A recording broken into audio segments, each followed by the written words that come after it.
Salve Maria Santíssima. Vamos continuar falando um pouco sobre o sacramento do matrimônio. A gente falou sobre a vida celibatária durante 2 vídeos. Vamos falar um pouco sobre o matrimônio e depois sobre o sacerdócio. Futuramente eu vou voltar falando sobre os sacramentos, sobre cada um de forma aprofundada, como se fosse um pequeno curso, tá bom? Então o catecismo romano vai falar o seguinte: como todavia o próprio apóstolo adverte que cada um recebe de Deus o seu dom particular. Ou seja, é o que nós falávamos no outro vídeo, né? Que o casamento, assim como o sacerdócio e a vida celibatária, é um dom de Deus. Continuando. Uma destas maneiras, outra daquela. Como também o matrimônio foi enriquecido de grandes valores espirituais, pois é um sacramento próprio e verdadeiro, entre os demais sacramentos da Igreja Católica, como Nosso Senhor honrou, com sua presença, a celebração de umas núpcias. Daí se deduz, com bastante evidência, a necessidade de tratarmos também da doutrina sobre o matrimônio. Voltando aqui. Abraço aí para Maria Bandeira, para o Francisco Ribamar. Vamos compartilhando, vamos evangelizar cada vez mais. Compartilhe aí, por favor. Continua no Catecismo Romano na parte sobre o sacramento do matrimônio. Isso tanto, mas quando vemos São Paulo e o príncipe dos apóstolos tratarem detidamente em várias passagens, não só da dignidade do matrimônio, mas também das obrigações que lhes são inerentes. Ou seja, existe graças no matrimônio, existe obrigações que vai ajudando no processo de santificação, né? Iluminados pelo Espírito de Deus, tanto São Pedro como São Paulo viam perfeitamente quanto e quão grandes benefícios deviam resultar para a sociedade, se os fiéis conhecessem bem a santidade do matrimônio e aguardassem de forma inviolável. De outro lado, como seriam inúmeros e gravíssimos os danos e provações que recairiam sobre a Igreja se não fosse reconhecida e respeitada essa mesma santidade. Ou seja, se as pessoas, sabendo o valor do matrimônio, vivem conforme Deus quer, vão colher muitos frutos, frutos bons, frutos para a sua família, para a família das pessoas próximas, para a Igreja.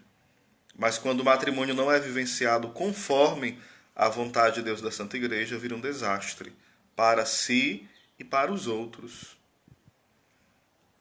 De início, pois, devemos explicar a natureza e as propriedades do matrimônio, uma vez que os vícios costumam disfarçar-se em aparências de virtude.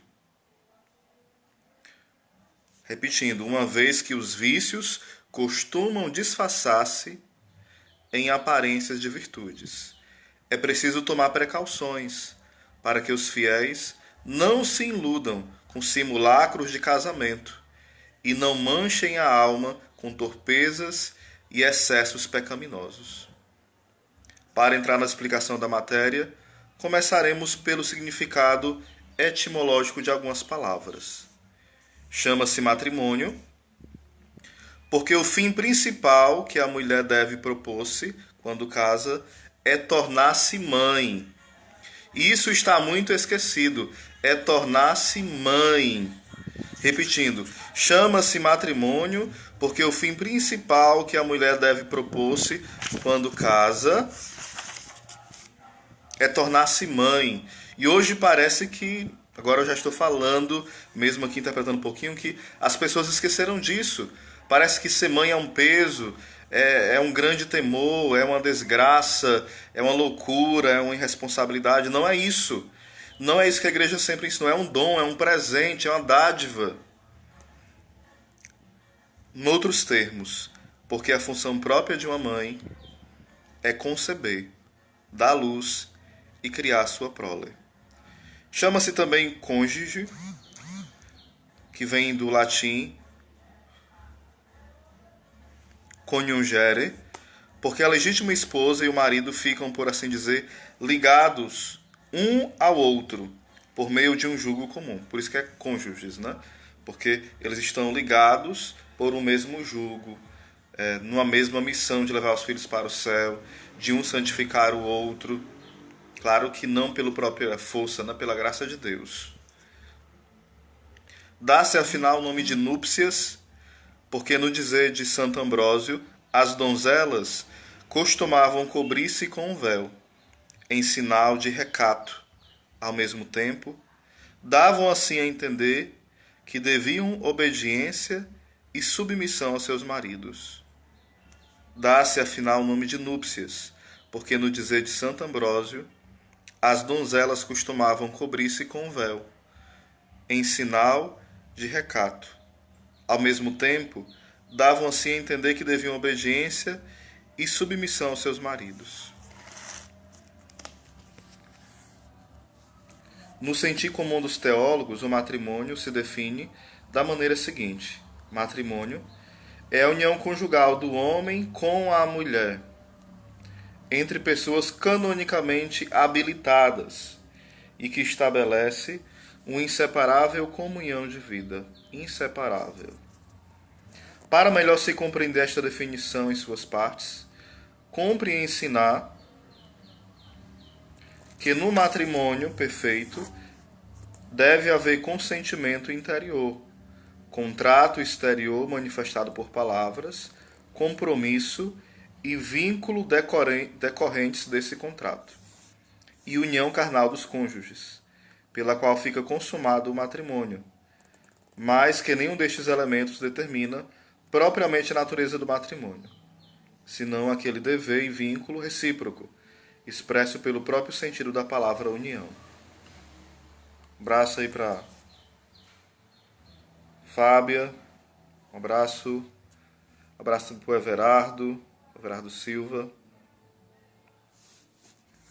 Acrescenta-se conjugal, porquanto nenhuma relação tem com a natureza do matrimônio todas as outras espécies de contratos, que fazer possam entre si homens e mulheres para se auxiliarem mutuamente, por dinheiro ou por outros interesses. Segue-se as palavras, entre pessoas canonicamente habilitadas, porque não podem contrair núpcias as pessoas que forem legitimamente excluídas. Se o fizerem, são nulas as núpcias. Por exemplo, os que estão ligados por parentesco até o 4º grau. Eu não sei como está isso canonicamente hoje, né? É minha prima e a Fábia, né? Um grande abraço, Fábia. Aqui tem algumas leis que vai falando, mas eu queria falar alguns pontos, né? Primeiro, no casamento, deve haver uma sinceridade muito profunda, antes, durante e depois. Então, esse consentimento interior é muito profundo. Por exemplo, fala lá, né? Prometo ser fiel. Esse prometo ser fiel não pode ser da boca para fora. O coração tem que estar dizendo, eu prometo ser fiel. Na saúde, na doença. Ou seja, é com problema, é sem problema, é com dinheiro ou sem dinheiro. E essa promessa, infelizmente, as pessoas não meditam. As pessoas casam, infelizmente, hoje mais por uma questão social. Não, as pessoas casam, eu quero uma festa, eu quero fotos, eu quero vídeo, e por isso os casamentos não são alicerçados em Deus. Às vezes só a mulher busca, ou só o homem, e os casamentos afundam. Afundam não porque o casamento não é uma bênção, mas porque as pessoas não assumem as bênçãos do matrimônio e vivem como pagãos e vão se afundando. Então o homem já vai alimentando esse desejo de trair a mulher o desejo de trair o homem. E infelizmente vai alimentando desejos ilícitos e vai esquecendo que a função do matrimônio é a santificação um do outro e criar filhos para o céu, não para este mundo. Neste dia a gente possa meditar um pouco sobre isso, né? Porque muitas vezes nós esquecemos que o matrimônio não é um ajuntamento, não é somente por prazer. Isso seria se reduzir ao nível mais baixo. Seria a pessoa se reduzir apenas ao nível somente e tão somente animal. Porque se você precisa de um matrimônio só por conta do, da questão do sexo, é um grande erro. Vai ser um desastre, né? E a gente pode acabar se equivocando, né? As pessoas que acabam, por exemplo, né? A prima que está partilhando algumas coisas, né? Por exemplo, quem casou na igreja, o que que faz? Existe algo chamado tribunal eclesiástico, que é um pouco complicado de explicar agora. Posso explicar em outro vídeo. A gente pode falar, bem aprofundado em outro vídeo, a uma pessoa que casou na igreja católica e acabou que o matrimônio não deu certo. O que que faz? Procura o pároco da sua paróquia, e se for católico, né, a pessoa, e conversa com ele para entrar com um processo de nulidade. Ele vai explicar bem direitinho como é que acontece isso. Aí, depois que esse processo é aprovado, demora um pouco, né, um ano ou dois, e depois dessa aprovação, a pessoa pode casar-se na igreja. Então fica, se caso for aprovado, né, que nunca existiu aquele casamento. Se houve um não consentimento interior, houve uma falsidade, houve tantas outras coisas que vão tornar o casamento nulo. Então um grande abraço para Renara.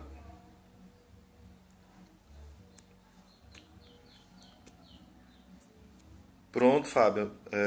Então, sem dúvida, aí você tem uma chance de recomeçar a sua vida com muitas bênçãos, né? Na igreja, sem dúvida. Rezando, discernindo, escolhendo bem, esperando o tempo de Deus, né? Para a sua vida aí. Que Deus te abençoe muito, te dê discernimento, sabedoria e perseverança. Não desista, os sonhos de Deus, sem dúvida, se realizarão na sua vida. É só não perder a esperança nunca, né? Cabeça erguida. O passado, ele não pode mandar em nós. O passado, ele deixa marcas, mas essas marcas viram cicatrizes, mas não podem virar feridas. Deus, ele quer sempre o melhor para nós, né?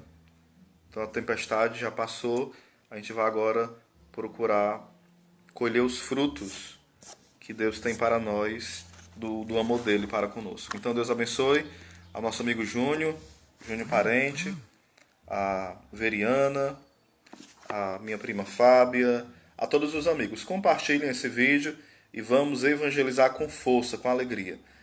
Conto com vocês para compartilharem, tá bom? Para que mais pessoas criem esperança de viver um matrimônio santo e um dia também poder, em Deus, reconstruir um relacionamento seguro, forte, firme, né? Só Ele pode fazer isso. Amém.